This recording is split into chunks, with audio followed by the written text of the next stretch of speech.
เอายกมือน้องพ่อยกมือขึ้นมึงดูสองมือมึงดูยกสองมือได้ปะเออเอาขึ้นหนึ่งหัดกายหนึ่งเอาลงหนึ่งสองหนึ่งสองหนึ่งสองสามหยุดป่ะเนี่ยเอาขาป่ะเนี่ยจับจับตัวนั้นก่อนหนึ่งสองหนึ่งสองหนึ่งสองหนึ่งเอาขาขึ้นห่างมึงได้ปะ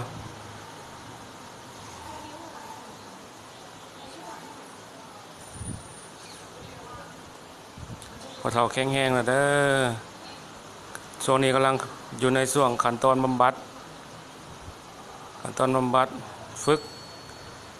ขาหัดกายขาเพราะว่าอาทิตย์หน้าในเพิ่นสิย่างแล้วเนาะฉะนั้นขอมกขอบใจนำกำลังใจ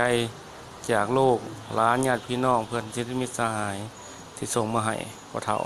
ให้พ่อเฒ่าแข็งแรงขึ้นพ่อเฒ่ายุบมันควันยืนเป็นโฮมโพใส่ให้ลูกให้หลานตลอดไป